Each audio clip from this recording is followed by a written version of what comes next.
What's up guys, my name is Ace, and with the Season 5 update in Modern Warfare 3, we saw a handful of weapon balancing, including some very questionable changes to some weapons, and in today's video, I wanted to dive deep into this weapon balancing and show you guys exactly what changed with before and after comparisons, keeping in mind this is only for multiplayer, it doesn't apply to Warzone. And diving right in the assault rifle category, the MWIII saw a buff to its recoil, and this was quite a notable buff. What they did here is they decreased the horizontal recoil, they decreased the overall magnitude of recoil, so the recoil path has been shrunk down, and they also decreased the deviation from that recoil path. And you can see all of those things taking place here. And I would say this is a fairly significant buff to the MWIII, at least when it comes to that accuracy.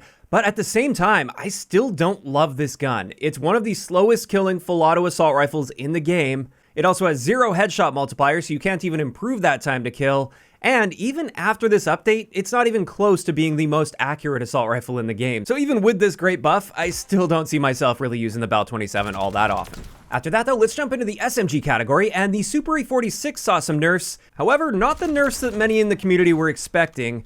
All they did to this is they reduced our movement speeds across the board. And you can see here, for the most part, these were very minor adjustments. It took the Superi 46 from being a little bit above average for movement speed, now to just very slightly below average for SMGs, but the movement speeds are still solid on this.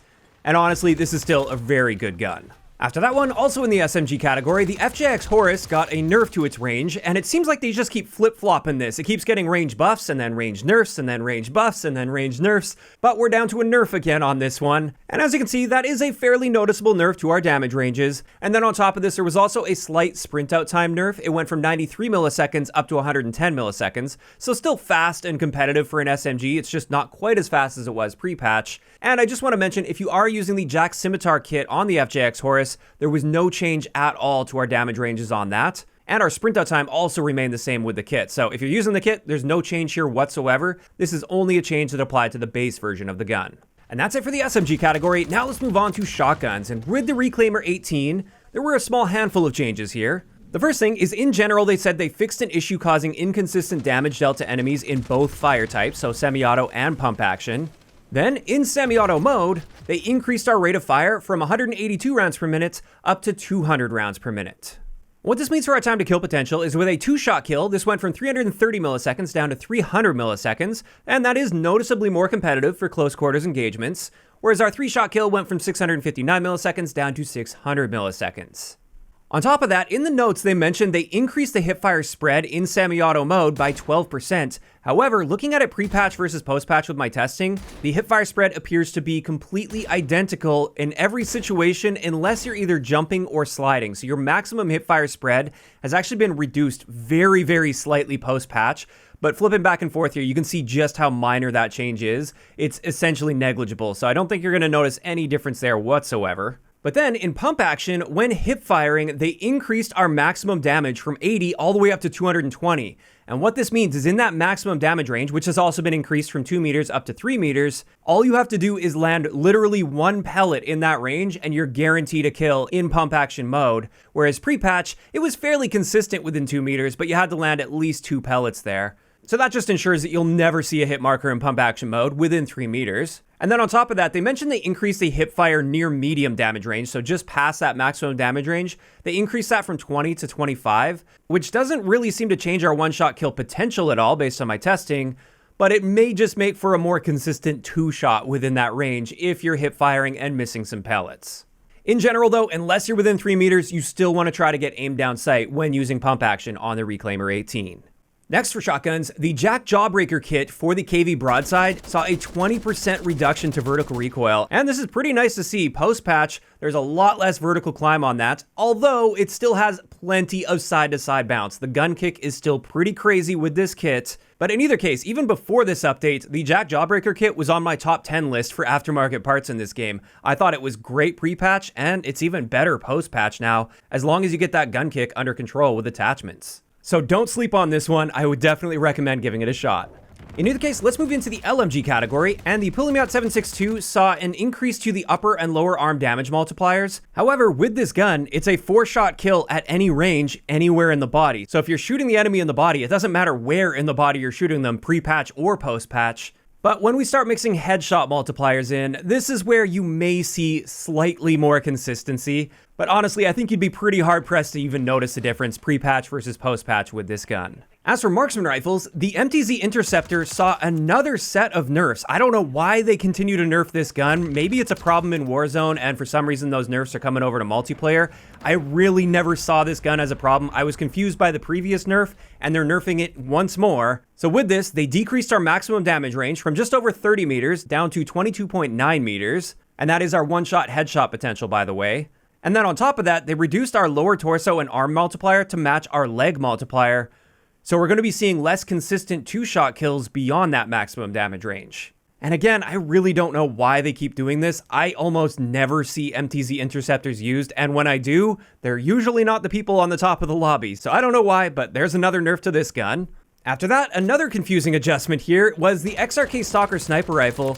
They buffed our leg multipliers to match our lower torso multiplier, which means in the maximum damage range, this is now a one-shot kill anywhere in the body. Beyond that, everything's the same as far as our one-shot kill potentials go, so no effect there. But the reason I'm confused by this is this now makes the Cat AMR totally useless. There is no reason to ever use the Cat AMR over the XRK Stalker now, whereas previously, the one big reason to use that was the fact that you could get a one-shot kill anywhere in the body with some pretty significant downsides attached to it.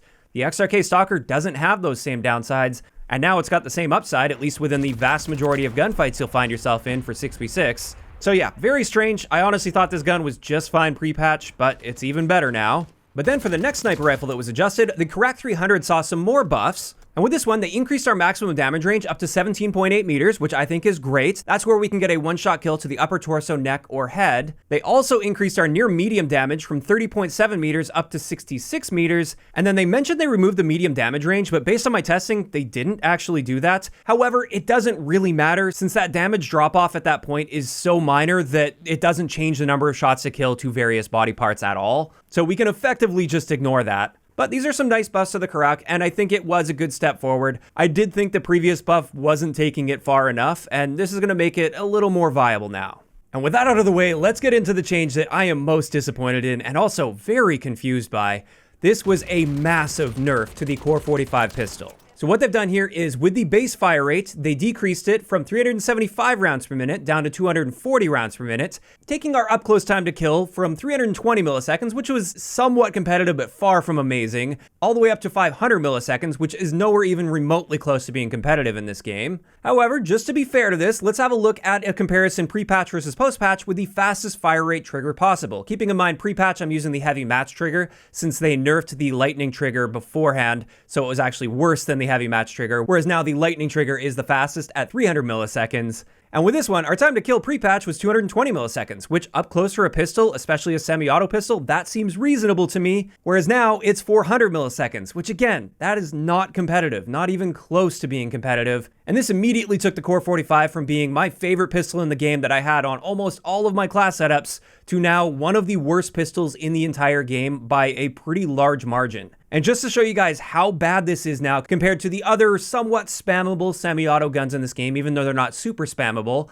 with the fastest rate of fire trigger possible, since if you are using a spammable one, you're typically using the fastest rate of fire trigger. As we can see, every one of these pistols is head and shoulders above the post-patch Core 45. Like, it's not even close. The Core 45 was absolutely destroyed with this update to the point where if you're using it now, I would say you're doing something wrong. It's that bad. Unless you're using the kit is still a viable option, but for many of us, we use the Core 45 because we like having a fast fire rate semi-auto pistol, and the Core 45 no longer fills that role at all. In fact, it doesn't fill any role at all without the kit. And this one is just so frustrating to see. Honestly, it was a bit annoying seeing the previous nerfs to the rate of fire on the Core 45, but at least they were reasonable, and there was still some form of skill expression if you had a good trigger finger with the Core 45. And I have seen the argument that they had to nerf these rate of fire values down even more because people were abusing macros to get that maximum fire rate on a consistent basis. But before this update, our best possible fire rate was 545 rounds per minute, which is extremely easy to maintain consistently for anybody with a half-decent trigger finger. So I don't see how that was broken at all, and if they really needed to nerf something here with the triggers, because they did mention the triggers were overperforming apparently, they could have done it in so many other ways while maintaining at least a half-decent rate of fire potential. And also, that doesn't explain why they nerfed the base rate of fire potential on the Core 45 as well. And I know I'm getting a little ranty on this one. It's just a gun. I'll just switch over to the X12 or the Damon now. But I'll be honest, I am quite annoyed by this change. It makes zero sense whatsoever. I don't know what they were thinking with this one, but this was a terrible adjustment to the Core 45.